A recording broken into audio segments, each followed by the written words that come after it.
Well, there have been countless fires today all across eastern Oklahoma, and some firefighters believe a few of those fires were not accidents. Tonight we have live team coverage from across Green Country, beginning with News on 6 reporter Allison Harris in Pittsburg County.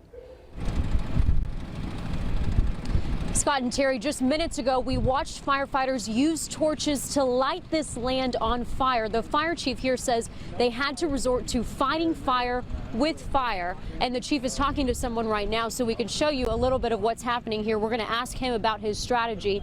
But you can see where they have this area under control, as the chief says. And Chief, I want to ask you, yes, ma'am, why did you have to resort to this strategy of fighting fire with fire? Well, we've got so many fires going in the county and the 4 or 5 county area that forestry, we usually use forestry dozers to help do this, and they're just so tied up on other fires. And this fire, we've got to make it where it doesn't grow any further. We've got to stop it, and this is one of the ways we're going to do it, and it's working right now. Thank you so much. We really appreciate it. What he is concerned about is more than 50 homes that would be threatened if this fire moved north. Right now, he says this looks to be under control. Near Eufaula, Allison Harris, News on 6. Thank you, Allison, up there on Brooken Mountain Road. On the scene, on the story, with breaking news. News on 6 starts now. We begin tonight here at 9 as police investigate a shooting near a Tulsa park. In just the past hour, we've learned there are at least 2 victims. News on 6's Katira Winfrey is on the scene for us live. Katira, what have you been able to find out so far? Aaron, I haven't been able to talk directly to police, so I'm going to have to tell you what I've seen and what I've heard on the scene. As you mentioned, we've been here for about an hour, and in that time, police have pushed us back quite a bit. I want to bring your attention over here. This is one scene where our photographer, Ethan Pierce, actually saw police, our emergency crews carry one victim off, and then right across the street inside this park, that's where they found another person, and that person, he says, was lying on the ground next to that red van you see right there. So when he first got here, Ethan Pierce was our first crew on the scene. As you take a look at this video, you can see it was a chaotic scene with dozens upon dozens of people out here.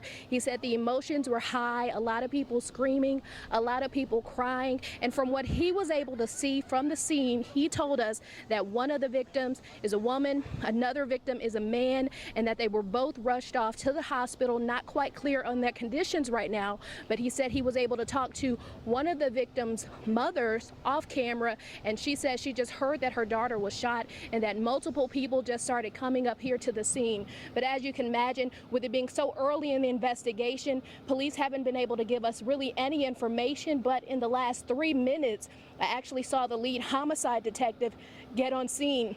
So I'm hoping as we stand out here, we'll be able to collect more information and bring you those updates. For now, we're live on the scene on the story in Tulsa. Katira Winfrey, News on 6. All right, thank you for that update, Katira. We the People Oklahoma continued rallying tonight for justice following the death of Terrence Crutcher. Earlier, News on 6 reporter Tony Russell talked with organizers who say they're pleased that charges are filed against Officer Shelby.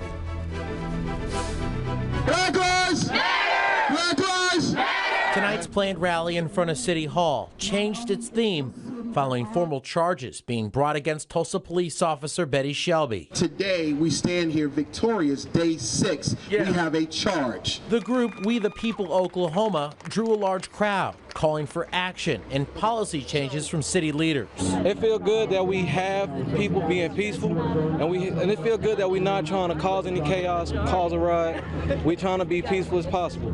But at the same time, it takes time to heal. Not all agree with Officer Shelby's manslaughter first-degree charge. To me, honestly, it's a letdown to see it, but if some justice happens, I'll take it. Now the legal process is moving forward. I still think she deserves a trial. This is a country where you deserve to have a trial, whether or not you did good or bad. That's why we live here. Organizers feel a lot has been accomplished this week. Please understand that it takes a collective, as all of us are. So I believe that tonight, Tulsa will sit down and rest and say that our government got it right. In Tulsa, Tony Russell, News on 6. Lori, it is quiet in here now, but this won't last long. Teachers are returning to the Capitol tomorrow for day 3.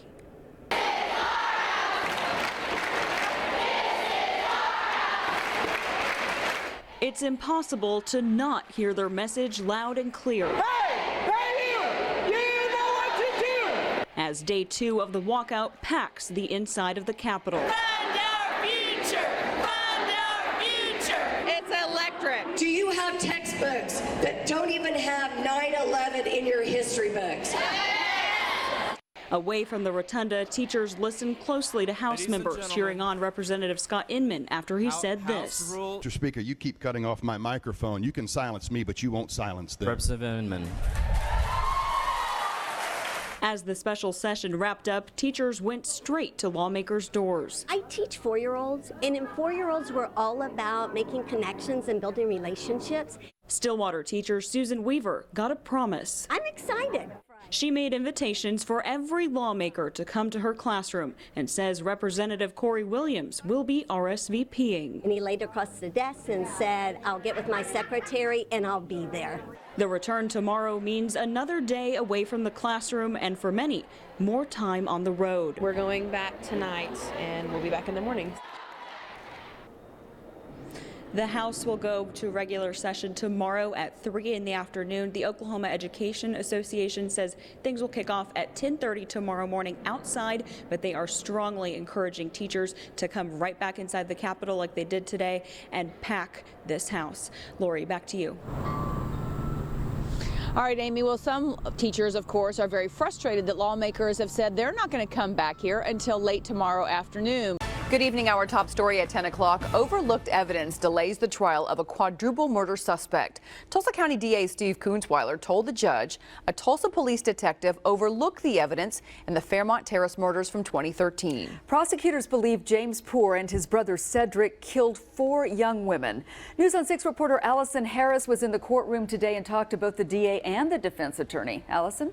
Well, Lori and Terry, the evidence that's missing fits in 4 3-ring binders and on 16 CDs. The judge called them substantial in volume and significant in character. The defense says a detective withheld evidence, but the DA's office says it was simply overlooked.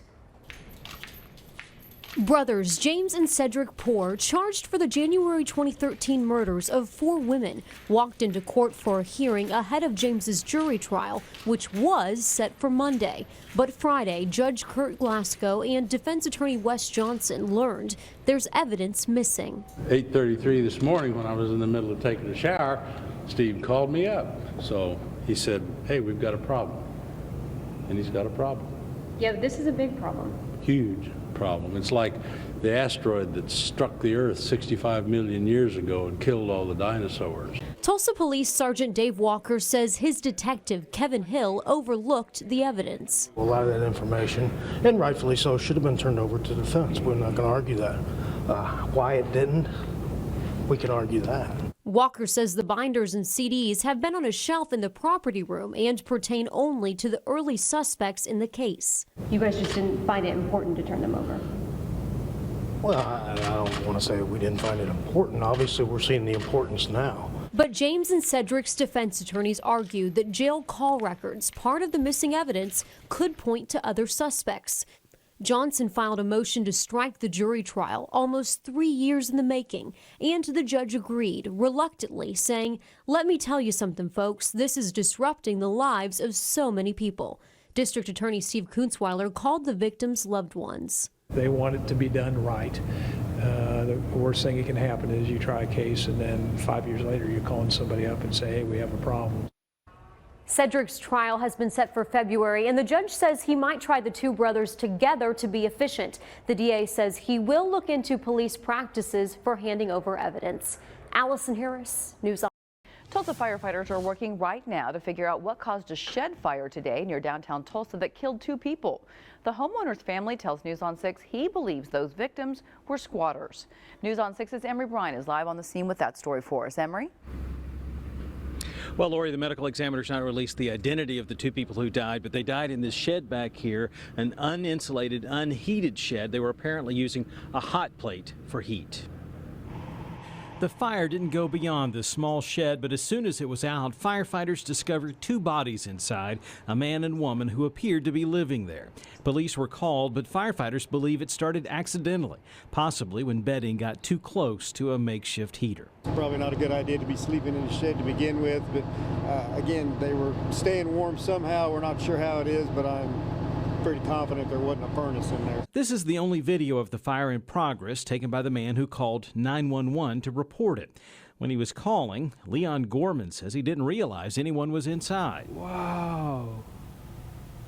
Dang, I ain't know. I figured somebody was standing there when I seen the clothes on the little porch, like right there, but I didn't think they was in there. Firefighters dismantled part of the shed to make sure it was cooled off while they looked for evidence of what started the fire. They believe this hot plate could have been the ignition source, but they're continuing to investigate. The shed had 2 mattresses inside, 2 dressers, a microwave, and boxes of clothes, but the homeowner's nephew said they didn't know anyone was living in the shed, and the house was rented out. Nobody's supposed to be back here either. That's why I came over here to make sure it wasn't none of our family or anybody that we knew, and it's not. So. The medical examiner took the bodies away for an autopsy and identification. And the 2 victims were both adults, male and female. Again, identity not yet released by the medical examiner. Reporting live on the scene on the story at 1100 North St. Louis, Emery Bryan, News on 6. New developments as North Dakota's Standing Rock Sioux Tribe protests pipeline construction on what they consider to be sacred land. This week, a woman attached herself to a piece of pipeline equipment.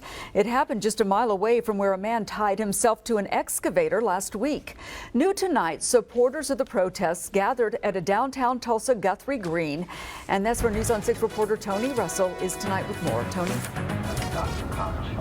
The gathering may have wrapped up, but just moments ago, a truck, a van packed full of supplies that were gathered at the rally tonight just departed, I'm told, for the Standing Rock Sioux Tribe rally there in North Dakota. People here tonight just wanted their voices to be heard.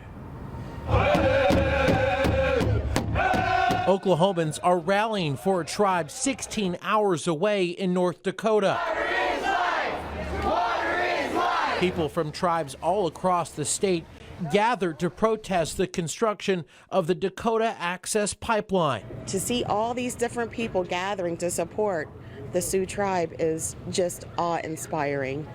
It kind of gives you a little lump in your throats. The Standing Rock Sioux says the route goes right through tribal burial grounds. Pipeline protesters are worried about the environmental impact of a pipeline crossing the Missouri River. For those who can't make it to North Dakota, Guthrie Green is where their voices are heard. I felt like it was my opportunity to be able to stand up for what is right, and it's something I've always wanted to do for my people. Zachary John says it's the younger generations of natives that need to get involved with their tribes. We're the future. Our grandparents and our parents have fought for our rights. And it's time that we start fighting for our own rights. Casey Camp Hornick of the Ponca Nation is one of the many Oklahomans who made the drive to North Dakota to see the standoff themselves. We stand with Standing Rock. We are with you. We are all fighting for you. Came to Louisiana for the last 2 months. What are we looking for? And tomorrow, a federal judge is expected to hear an injunction filed by the Standing Rock Sioux Tribe about the continued use and construction of the pipeline. Reporting live in Tulsa, Tony Russell, News on 6. That plane was on display for the public today. The hangar doors at Tulsa International Airport opened today for some lucky folks to see the solar-powered plane traveling around the world. News on 6 reporter Tony Russell talked with people excited to see that plane.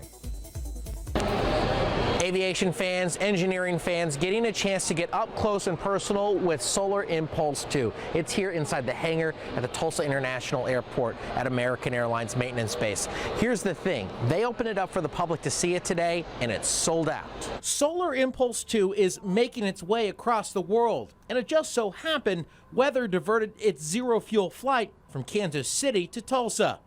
The extra time on the ground is giving people a chance to see the experimental aircraft. There he is.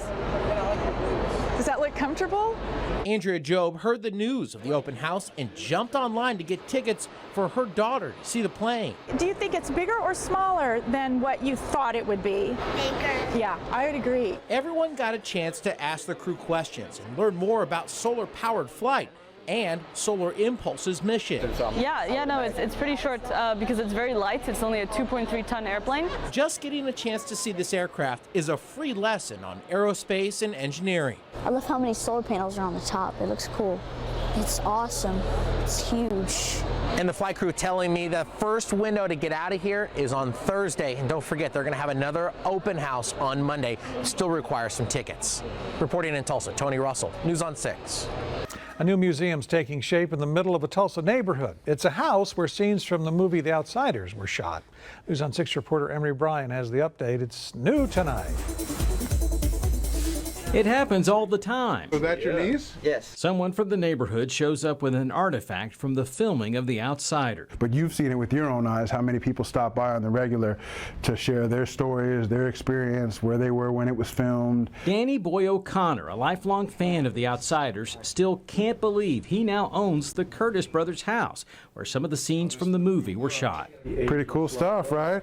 It still takes a second to sink in, because, you know, I've been showing so many people now, like, where things were and how this went, that I forget, like, oh my God, like, this is where, like, he ate chocolate cake and drank a beer for breakfast. O'Connor's extreme renovation of the house continues. So this is our, like, deep CT scan. This is our, you know, this is our x-ray, so we know what's really going on. And that determined the foundation needed repairs. O'Connor says his workers have found some interesting items in the walls and under the house, perhaps dating back to when the movie was shot. But his most common find is the amount of interest in the movie and the planned museum. I've been amazed by the support that I've got from the local community. Emery Bryan, News on 6.